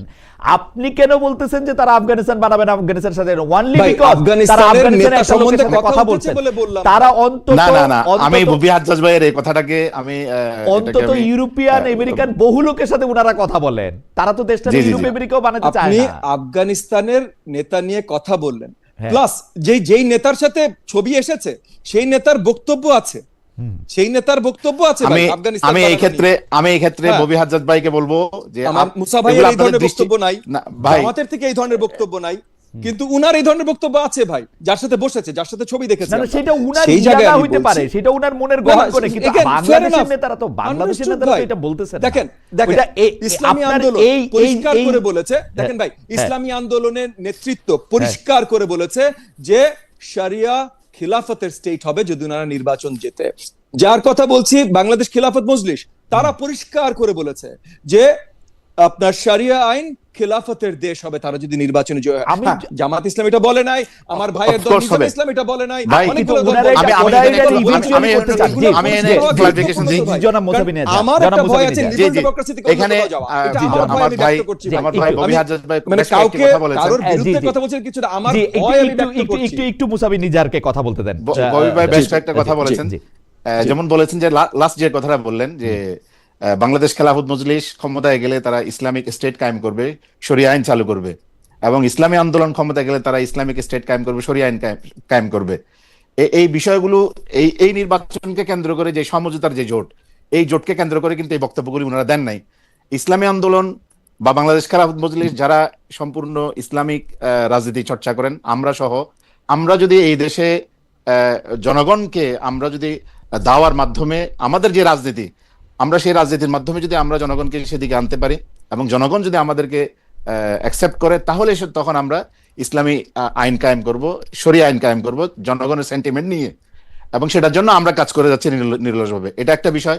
আরেকটা বিষয় যেটা আমার ভাই বললেন যে আমার একটা আফগানিস্তানের ব্যাপারে, আমার একটা প্রশ্ন আছে, আমি আপনি শেষ করে বলুন, আমি জি, একটু শেষ করে নিই। জি। আফগানিস্তানের ব্যাপারে আমার মনে হয় ওনাদের দৃষ্টিভঙ্গিগত সমস্যা আছে, যে আফগানিস্তান দেখলেই যে আমরা একরকম মনে করি, এবং এই যে কথাটা বললেন যে আমরা এই দেশকে আফগানিস্তান হিসেবে দেখতে চাই না, আমি মনে করি যে উনি যার দিকে ইঙ্গিত করলেন আমাদের মামুনুল হক ভাই সহ কেউ আমরা এই দেশকে, বাংলাদেশকে আমরা আফগানিস্তান বানাবো বা কেউ বলেছেন এটা আমার জানা নাই। আমরা কেউ ভাই, দরকার হলে আমি আপনাকে পাঠিয়ে দিব। আমরা আপনাকে খালেদ আমরা সাহেবকে বাংলাদেশকে ভিডিও পাঠিয়ে বাংলাদেশ দেব। হিসেবে দেখতে চাই, আমরা বাংলাদেশকে আফগানিস্তান হিসেবে দেখতে চাই না, আমরা এই দেশটাকে আলহামদুলিল্লাহ, গড়তে চাই। আলহামদুলিল্লাহ। যারা মনে এই না, সব এটার জন্য আপনি বক্তব্যগুলো দেয় অভিনেতা কারা? পাবেন, কিন্তু আমার এটা প্রশ্নের জবাব দেন তো মাওলানা মুসাবিন ইজহার। ধরেন বাংলাদেশে এখন পলিটিক্যালি অন্যরকম একটা গভর্নমেন্ট আছে যারা শারিয়া সাপোর্ট করে না, কথার কথা, কিন্তু বাংলাদেশে আমি কোরআন সুন্নাহ বিরোধী কোনো আইন দেখি না, কিন্তু পৃথিবীর যেই সব দেশে ইসলামিক আইনই নাই, মুসলমানদের সংখ্যাগরিষ্ঠতাও নাই, সেইখানে গিয়া একটা মুসলমানের শরিয়া মানতে তো কোনো অসুবিধা হয় না। বাংলাদেশে কেন এটা রাষ্ট্রীয়ভাবে নিশ্চিত করতে হবে যেখানে বাংলাদেশে কোরআন আছে, এই মুসলমানদের জন্য মাননীয় সর্বোচ্চ আইন, সেখানে বাংলাদেশের লোক চুরি, বাটপারি, বদমাইশি এগুলি করে কেমনে? মানে আপনি রাষ্ট্র দিয়ে এই আইন করার আগে আল্লাহই তো আইন দিয়ে রাখছে, প্রত্যেকটা ঘরে ঘরে সেই আইনের বই আছে, তারপরে করে কেমনে চুরি বাটপারিগুলা, মিথ্যা কথাগুলি বলে কেমনে, ভাইয়ের সম্পত্তি এটা নেয় আপনি কেমনে? যে প্রশ্নটা আপনি করেছেন একটা ডিফারেন্ট আলোচনা। না না, এই আলোচনাটা রাষ্ট্রীয়ভাবে আপনি কেন- করেন কেন? আমি আপনার বলতেছি, আপনি বলতেছেন যে বাংলাদেশের মানুষরা শারিয়া আইন চাইলে বাংলাদেশে শারিয়া আইন হবে। শারিয়া আইন তো ওর চাওয়ার দরকার নাই, শারিয়া আইন তো অলরেডি আছে, কোরআন তো আছে, ওইটা ফলো করে না কেন? না, কই আছে? আর এটা না তো না, কেউ কোরআন করতেছে তো না। আছে, ও চুরি আমাদের করার সময়, রাষ্ট্রীয়ভাবে তো- ও চুরি করার সময় নাই, কোরআনে নাই যে তুই চুরি করতে পারবা না, ও করে কেন? হ্যাঁ, সেটা আছে, সেটা তো জনগণ বা সাধারণ মানুষ সেটাকে সেভাবে অ্যাকসেপ্ট করতেছে না। কই কে বলছে আমরা সাধারণ সেভাবে মানুষ চর্চা accept করছি না। কে বলছে সাধারণ আমরা মানুষ accept শরিয়াকে করছে না? আমরা শরিয়াকে বাংলাদেশে যারা, হিসেবে- বাংলাদেশে, আমার ডেটা শোনেন, বাংলাদেশে যারা সরকারি চাকরি করতেছে তাদেরও 90% মুসলমান এবং তাদেরও 90% ঘুষ খাচ্ছে।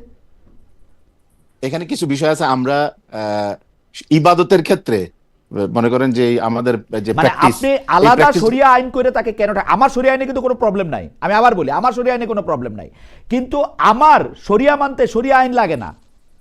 আমেরিকায় আছি, এখানে শরিয়া আইন নাই, কিন্তু আমি কিন্তু চুরি করি না, যেহেতু চুরি করা ধর্মে নিষেধ। না, চুরি না করা এক জিনিস, আবার চুরি করলে চুরির শাস্তি দেওয়া না এটা না, এটা শাস্তির আরেক কথা আপনি জিনিস। বাদ দেন, শাস্তি তো বইয়ে আছে তো, আমি তো কইতেছি যে হ্যাঁ। আমি মুসলমান, তাহলে আমি চুরি, ঘুষ, সুদ এগুলি কেমনে করতেছি? আমরা তো বলছি যে আমরা টোটাল শরিয়াকে আমরা আমরা রাজনৈতিক যে গোল আমাদের, সেই গোল যদি আমরা অর্জন করতে পারি, তখন আমরা টোটাল শরিয়াকে আমরা কার্যকর করব। টোটাল শরিয়া সেটা তো একটা ভিন্ন আলাপ, সেটা একটা ভিন্ন বিষয়। না, টোটাল শরিয়া নিয়ে আপনার সঙ্গে আমার একটা আলাদা আলোচনা হবে, কারণ টোটাল শরিয়াতে আলাদা আলোচনা। টোটাল শরিয়াতে আপনি অনেক কিছু এটার সাথে অন্তর্ভুক্ত করতে পারবেন। টোটাল শরিয়া বলতে কি বোঝায়, কোন দেশে আছে, কোন সময় ছিল, কোন সময় থেকে আপনি এটা শুরু করবেন, সেগুলি না বহু ঝামেলা আছে।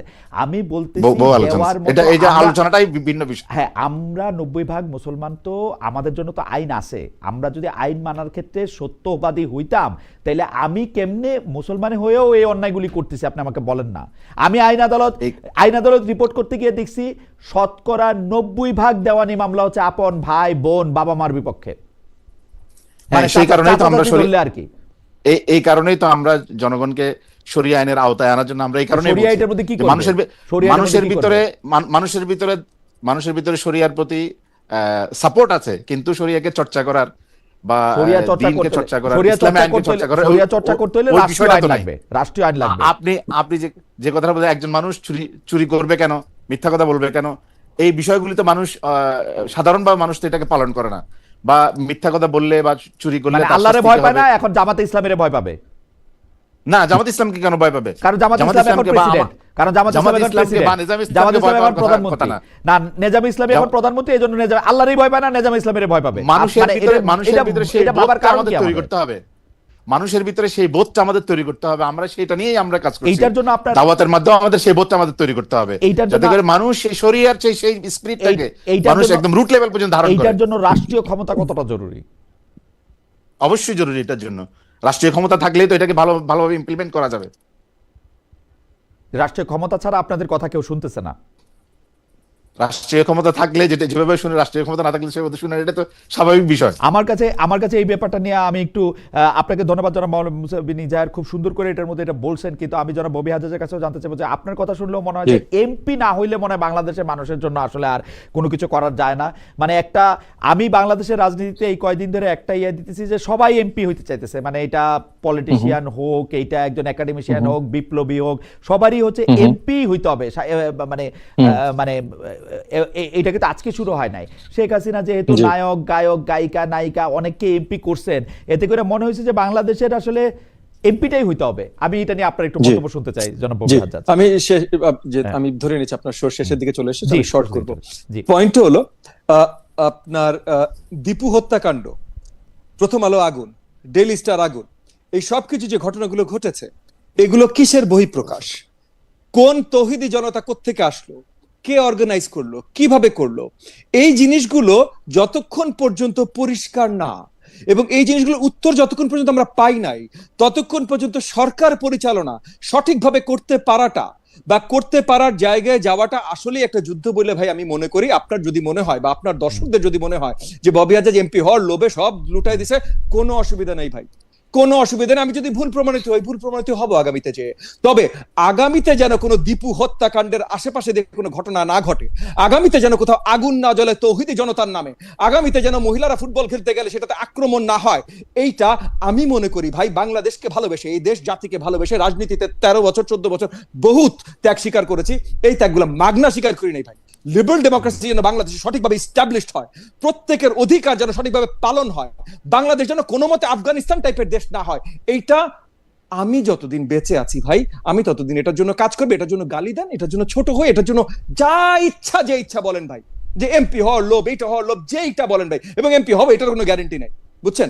সো এই জায়গা থেকে আমি কাজ করছি, আমি কাজ করতে থাকবো। খালেদ আপনার ভাই হিসেবে আমাকে পছন্দ হয়, আপনি আজকে ভালো বলবেন, কালকে যদি অপছন্দ হয় আপনি আমাকে জানাবেন। মুসা আপনিও আমার ভাই, যদি আমি কোনো ভুল বলে থাকি আগামীতে, আপনার সাথে অনেক কথা হয় আমার, আগামীতে আপনি আমাকে বলবেন যে ববি আমার ভাই আপনি এই কথাগুলো ভুল বলেছেন। আগামীতে দুই ভাই মিলে, কারণ আমি জানি আপনি দেশকে ভালোবাসেন, আপনার বাবা দেশকে ভালোবাসতো, আমরা দেশের জন্য কাজ করতে চাই। শুধু আমি মনে করি দেশ সবচেয়ে ভালো থাকে লিবারেল ডেমোক্রেসি হিসাবে, এই কারণে আমি এইভাবে কথা বলি, এইভাবে কাজ করি। আপনার লিবারেল ডেমোক্রেসির সংজ্ঞা থেকে বা লিবারেল ডেমোক্রেসির জায়গা থেকে যে কথা বলেছেন জনাব মুসা বিন ইজাহারের কথা আমরা শুনতে চাই যে আপনি আসলে কোনটাকে সবচেয়ে আইডিয়াল জায়গা মনে করেন লিবারেল ডেমোক্রেসিটা। উনি যেভাবে বলছেন সেটা তো উনি বলছেনই। আমরা খালি দর্শকদের একটা শেষ মতামত জনাব মুসা বিন ইজাহার আপনার কথা শুরু আগে একটু বলতে চাই। উনি বলতেছেন, ওনার নাম শাহিনুর ইসলাম, উনি বলছেন যে খালেদ ভাই কোরআন সব মুসলিমের ঘরে আছে কিন্তু কেয়ামতের ভয় কজনের মনে আছে, তাই কোরআনের আইন রাষ্ট্রীয়ভাবে প্রয়োগ করতে হবে, এটা ওনার মতামত। আমি একটু জনাব মুসা বিন ইজাহারের কাছে জানতে চাই যে জনাব ববি হাজ্জাজ লিবারেল ডেমোক্রেসির কথা বললেন, যেখানে সব মত সব পথের একটা অধিকার হবে। আমি লিবারেল ডেমোক্রেসি বলতে বুঝি সব মানুষের অধিকার সমান হবে, মানে আপনার মতো জ্ঞানী হইলেও সমান হবে, ববি হাজ্জাজের মতো একাডেমিক হইলেও সমান হবে, আমার মতো মূর্খ হইলেও সমান হবে, সবার জন্য আসলে সব মানুষের অধিকার সমান হবে। সেটা আপনি কি মনে করেন যে মানে মানুষের অধিকার আসলে কেমন হওয়া উচিত জনাব মুসা বিন ইজাহার? জি, প্রথম কথা হলো যে মানুষের অধিকার নিশ্চিত করার জন্যই তো ইসলাম এসেছে, মানে এবং সমান অধিকার ইসলামেই কিনা, সমান অধিকার কিনা? সবচেয়ে বেশি ন্যায্য অধিকার দিয়েছে ইসলাম সবাইকে। আচ্ছা। যার যে অধিকার হওয়া উচিত ইসলাম সেই অধিকারটা দিয়েছে। আর এখানে আমার ভাই ববি হাজ্জাজ ভাই যে কথাগুলি বললেন, যে উনার কথার যে ধরন, উনি হয়তো সরাসরি ইঙ্গিত করেন নাই, কিন্তু কথার ধরন থেকে যেটা বোঝা যায় যে এই যে রিসেন্টলি যে সমস্ত এক্সট্রিমিস্ট কাজগুলি হয়েছে আমাদের, রিসেন্টলি কোথাও জ্বালা পোড়াওয়ার কথা বা হত্যাকাণ্ড, এইসব বিষয়গুলির সাথে তো আমরা বা আমাদের জোটের যারা অংশীদার তাদের সাথে কেউ জড়িত নয়। এই যে কাজগুলি হয়েছে, এই কাজগুলি যে অন্য কোনো পক্ষ এগুলির পিছনে ছিল না, এটা আমি কিভাবে নিশ্চিত হলাম? যে ইসলামের নাম দিয়ে বা তৌহিদি জনতার নাম দিয়ে এখানে তো যারা ইসলামকে পছন্দ করে না এই ধরনের কোনো শক্তি এটার পিছনে থাকতে পারে। আমরা মনে করি এই সমস্ত কাজগুলি দেশের বিরুদ্ধে অস্থিতিশীলতা তৈরি করে, দেশের বিরুদ্ধে একটা ষড়যন্ত্র। আমরা যারা ইসলাম চর্চা করি বা ইসলামী রাজনীতি করি, আমরাও এই দেশের জনগণের বিরুদ্ধে বা যারা সহিংসতার যে রাজনীতি, সে রাজনীতিকে আমরা সমর্থন করি না। আমরা চাই যে এই দেশের সকল মানুষ তাদের অধিকার সঠিকভাবে তারা চর্চা করবে, ভোগ করবে। এবং এই কারণেই আপনি দেখেছেন যে কিছুদিন আগে যখন বাংলাদেশে বিভিন্ন মন্দিরগুলিতে হামলা হয়েছে, সেখানে এই দেশের যারা ওলামায়ে কেরাম বা ইসলামপন্থী জনতা, তারাই সর্বপ্রথম বিভিন্ন মন্দিরগুলিকে প্রটেক্ট করার জন্য তারা সামনের সারিতে এসেছিল। সুতরাং আমরা এই দেশে সকল জনগণ, সকল ধর্মের, সকল মতের, সকল জনগণের সমান অধিকার এবং ইনসাফ ভিত্তিক ন্যায্য অধিকার প্রতিষ্ঠা করার জন্য আমরা এই কথা বলি। আপনি যেটাকে লিবারেল ডেমোক্রেসি হিসেবে ব্যাখ্যা করছেন, আমরা মনে করি তার চেয়েও বেশি ইসলাম যেই অধিকার দিয়েছে, ন্যায্য অধিকার দিয়েছে, সেটাই মানুষের জন্য সবচেয়ে বেশি কল্যাণকর এবং উপকারী। আমরা সেটাকেই বাস্তবায়ন করতে চাই। আর ইসলামিক ফোর্স হলেই যে এখানে সহিংসতার দিকে যাবে বা এক্সট্রিমিজমের দিকে যাবে, এই যে চিন্তা আমাদের, বা অমুক রাষ্ট্র এরকম করেছে, আমরা যে সেটাকে চিন্তা করি বা ডিফাইন করি, এই চিন্তা থেকে, দৃষ্টিভঙ্গি থেকে আমাদের বের হয়ে আসতে হবে। আমি একটু বোঝার জন্য জনাব মুসা বিন ইজাহার, আপনি বলার পরে যদি সময় থাকে আমরা ববি থেকে একটু শুনবো। যেমন ধরেন আপনি ইমপ্লিমেন্টেশনের কথা বলতেছেন, আমাদের দর্শকরাও এটা বলতেছেন যে ভাই আপনি তো কোরআন হাদিস কিছু পড়েন না, আপনি তো কিছু জানেন না, আপনি তো মূর্খ, সেজন্য আপনি এগুলি বলতেছেন। কিন্তু আমার প্রশ্ন কিন্তু সরল। যেমন ধরেন আল্লাহ কোরআনে শুকর খাওয়া হারাম বলছেন, এই শুকর খাওয়া হারাম দেখার জন্য কিন্তু পুলিশের দরকার নাই। আমরা শুকর কেউ আমাদেরকে ভুলে খাওয়ায় ফেলে, গলায় আঙ্গুল দিয়ে বমি করে ফেলি, কোনো একটা জায়গায় শুকর আছে দেখে 3 দিন আপেল খায় থাকি, কথার কথা বলতেছি, প্র্যাকটিসিং মুসলমানরা। ওইটার জন্য কিন্তু পুলিশ দরকার নাই। তো আল্লাহ যখন কইলো চুরি করা হারাম, আল্লাহ যখন কইলো ঘুষ খাওয়া খারাপ, আল্লাহ যখন কইলো সুদ খাওয়া হারাম, তখন এটার জন্য পুলিশ লাগবে কেন? এইটা ইমপ্লিমেন্টেশন করতে রাষ্ট্রীয় আইন কেন লাগবে? এইটা ইমপ্লিমেন্টেশন করতে আমার বই কেন যথেষ্ট না? আপনি কি এইটা আমাকে একটু বলবেন? মানে আমার শুকর খাওয়া হারাম, এইটা তো আপনি আমার পুলিশ দিয়ে দেখেন না, তো আমাকে দেখেন। আপনি তো এই বোধটা জনগণকে দিতে পারেন নাই, এই শিক্ষাটা জনগণকে দিতে পারেন নাই। কারণ আমাদের শিক্ষা ব্যবস্থাটা তো, আপনি যেই চেতনার কথা বলতেছেন, সেই চেতনা তো আমাদের শিক্ষা ব্যবস্থা ধারণ করে না। এই জন্যই তো ক্ষমতায় যাওয়া দরকার, যে শিক্ষা ব্যবস্থার সংস্কার, জনগণের যে ব্যাপক শিক্ষা ব্যবস্থা দেখাতে পারবেন যে শিক্ষা ব্যবস্থার মধ্যে চুরি, দুর্নীতি, ভাইয়ের বাচ্চার সম্পত্তি, এতিমের সম্পত্তি, আমানতের খেয়ানত করার কথা বলা হয়েছে একটি শিক্ষায়? না, বলা হয় নাই, কিন্তু ইসলাম বা কোরআন যেভাবে সুন্দর করে উপস্থাপন করেছে, বা মানুষের ভিতরে ইসলামী শিক্ষার মাধ্যমে এই চেতনাটা, নৈতিকতাটা যেভাবে ভালোভাবে প্রসারিত হয়, সেটা তো অন্য শিক্ষা ব্যবস্থায় হয় না। এটা শুধু রাষ্ট্রীয় কাঠামোর মধ্যে আসলেই এটা ও শিখবে। ওরে এতবার করে বলা হয়েছে, এত অ্যাপ আছে, এত ও আর এটা শিখতেছে না। আপনি যেমন আপনি কোরআনের কথা বললেন যে কোরআনের মধ্যে এইসব বিষয়গুলো আছে, এটা আমরা কোরআনে আছে কিন্তু আমরা ধারণ করি না কেন? কোরআনে এই বিষয়গুলো আছে, এটা কয়জন জানে, কয়জন কোরআন না জানে? না আমি জানি, আপনি শিক্ষিত, আমি এটা আপনি গবেষণা করেন, মাওলানা আজহার, আপনি জানেন। মাওলানা ইজার, আমি আপনাকে এনশিওর করতেছি বাংলাদেশের সব মানুষ জানে যে ইসলামে চুরি করা মহাপাপ, ইসলামে ঘুষ খাওয়া মহাপাপ, বাংলাদেশের সব লোক জানে। এটা এটা এটা এটা তো আপনি একটা জেনারেল কথা বললেন। না না আপনি একটা লোক যদি না জানে, আমি চ্যালেঞ্জ করলাম, একটা লোক যদি না জানে যে ইসলামে বোধহয় চুরি করা মহাপাপ না, একটা লোক যদি এটা জানে যে ইসলামে বোধহয় চুরি করতে এনকারেজ করা হয়েছে, না, একটা খারাপ কাজ করতে এনকারেজ করেছে, সব মানুষ জানে, বলেছে, সব মানুষ জানে, সব ধর্ম না, ইসলামে পার্টিকুলারলি বলা হয়েছে, এটা বাংলাদেশের সব মানুষ জানে। না, শুধু একটা আপনি তো একটা বিষয়, শুধু একটা বিষয়কে বলতেছেন বা কোনো একটা বিষয় বলছেন, সামগ্রিকভাবে এই মূল্যবোধটা তৈরি করার জন্য, জনগণের ভিতরে এই মূল্যবোধটা তৈরি করার জন্য শিক্ষা ব্যবস্থাটাও তো একটা গুরুত্বপূর্ণ ভূমিকা পালন করে। সেই সব কারণে শিক্ষা ব্যবস্থা সহ আমাদের যে সংস্কৃতি, সেই সংস্কৃতিটাকে মানুষের ভিতরে যে ন্যায়বোধ তৈরি করা, ইনসাফের যে চেতনা, এটাকে তৈরি করার জন্য ইসলামী শিক্ষা এবং বা সরকার আমরা যেহেতু মাওলানা আজহারকে অনেকক্ষণ শুনলাম, আরো দুইটা কমেন্ট পড়ি। একটা কমেন্টের মধ্যে একজন উনি বলছেন, মহিউদ্দিন স্যার আপনার কি সৎ সাহস আছে জনাব মিজানুর রহমান হাজারীকে নিয়ে একটা শো করার? আমি জনাব মিজানুর রহমান হাজারীকে আমার শোতে আমন্ত্রণ জানিয়েছিলাম, এখনো আবার জানাচ্ছি, তিনি যে কোনো সময়, তার সময় হলে, তিনি অনেক ব্যস্ত মানুষ, সময় হলে নিশ্চয়ই আমি তার সাথে কথা বলতে চাইবো। আমি জনাব ববি হাজ্জাজ, আমি আরেকজন দর্শকের মন্তব্যের উপর আপনার একটা 1 মিনিটের মন্তব্য শুনতে চাই। সেই দর্শক আমাকে বলছেন, তার নাম শামীম আফরিন, আমার তার কথাটা মানে গুরুত্বপূর্ণ মনে হয়েছে বলে এটা আমি পড়ছি, যে ইসলামের সৌন্দর্য দেখতে পাবেন কেবলমাত্র ইসলাম প্রতিষ্ঠা হলেই। কোরআনের আলোকে দেশ চলে কি? আগে কোরআনের আলোকে চলতে দেন। আমি শুধু একটা জায়গা বলি যে কোরআনের আলোকে দেশকে চলতে দেওয়ার আগে মানুষের চলা উচিত না? মানুষের উচিত না কোরআন আলোকে চলার? মানে একটা দেশ চলতে শুরু করলেই মানুষ চলতে শুরু করবে? কোরআন তো সব মানুষের জন্যই ভাই, সব মানুষের ঘরেও আছে, আপনি তো একটু খুইল্লা পুইরাও দেখবেন, নাকি যখন আপনারা এসে মাইর দিবে, চুরির জন্য হাত কেটে দিবে, অনলি দেন আপনি চুরি করা বন্ধ করবেন? এগুলি কি হিসাব আমি বুঝি না। কিন্তু জনাব ববি হাজ্জাজ, আপনি একটু আমাকে একটু আলোকিত করেন তো, যে মানে এইটা এটা এটা এটা কিরকম, যে কোরআনের আলোকে চলতে ইসলাম প্রতিষ্ঠিত হইলেই শুধু এটা বোঝা যাবে যে এটা ঠিক আছে? প্রথমত পবিত্র কোরআনের ইন্টারপ্রিটেশনের জন্য আমরা সবসময় চোখ রাখি বিশিষ্ট আলেমগণদের প্রতি, ওনারা আমাদের জানাবেন। তবে পবিত্র কোরআন পরম করুণাময় আল্লাহ তাআলা ডিরেক্টলি আমাদেরকে দিয়েছেন। পবিত্র কোরআনের ভিত্তিতে শারিয়া আইন, এইটা হিউম্যান ক্রিয়েশন। এগেন আমি ভালো বন্ধুর কথা বলছি না, অবভিয়াসলি এক একটা স্টেট এটা ওভার গত 1400 বছরে এক একটা স্টেট এক একটা সময় এক এক ভাবে এটার প্রয়োগ করেছে।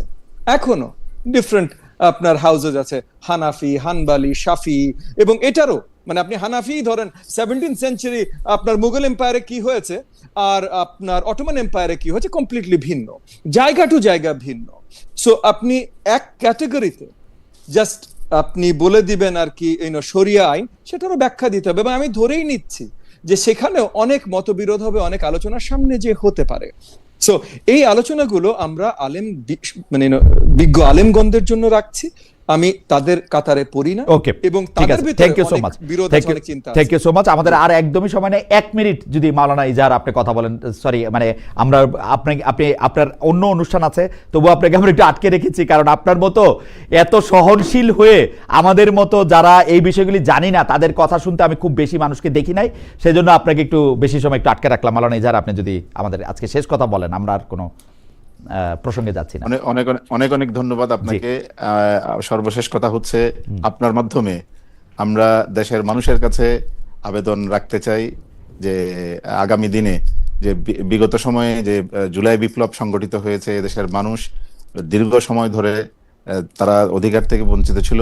নতুন পরিবেশে যে নির্বাচন হতে যাচ্ছে, উৎসব মুখর পরিবেশে সবাই নির্বাচনে অংশগ্রহণ করবেন এবং যারা সত্যিকার অর্থে জুলাই বিপ্লবের স্পিরিটকে ধারণ করে, যারা এই দেশকে একটি নতুন দেশ হিসেবে নির্মাণ করতে চান মৌলিক সংস্কারগুলির মাধ্যমে, জুলাইয়ের যে সনদ হয়েছে সেই সনদের হায়ের পক্ষে ভোট দেওয়ার মাধ্যমে এবং একটা নতুন রাষ্ট্র বিনির্মাণের জন্য দেশপ্রেমিক শক্তির সাথে এই দেশের জনগণ থাকবেন, আমরা সেই প্রত্যাশা করি। এবং দেশের জনগণের কাছে আমরা আশা করব যে আপনারা দেশের দেশপ্রেমিক শক্তির পক্ষে আপনারা অবস্থান নেবেন, সেই প্রত্যাশাটা আপনাদের কাছে রাখি। আর বিশেষভাবে আজকে আমাদের যেই দেশনেত্রী বেগম খালেদা জিয়া ইন্তেকাল করেছেন, আমি ওনার জন্য আবারও ওনার আমরা সবাই ওনার প্রতি আমরা শোক সবাই প্রকাশ আমরা করছি, সবাই এবং ওনার বিশেষভাবে ওনার পরিবারের প্রতি এবং ওনার যারা শুভানুদ্দায়ী তাদের প্রতি আমরা সমবেদনা আপনাকে প্রকাশ আপনাকে করছি। মালানিজার আপনাকে অনেক ধন্যবাদ। জনাব ববি হাজাজ, আপনার জন্য রিসার্চ টিমও আমাকে কারেক্ট করেছিলেন আসলে সময় মতোই, যে জনাব ববি হাজাজ বিএনপিতে যোগ দিয়েছেন, আবার তার দলেও আছেন এবং তার দল বিলুপ্ত হয় নাই।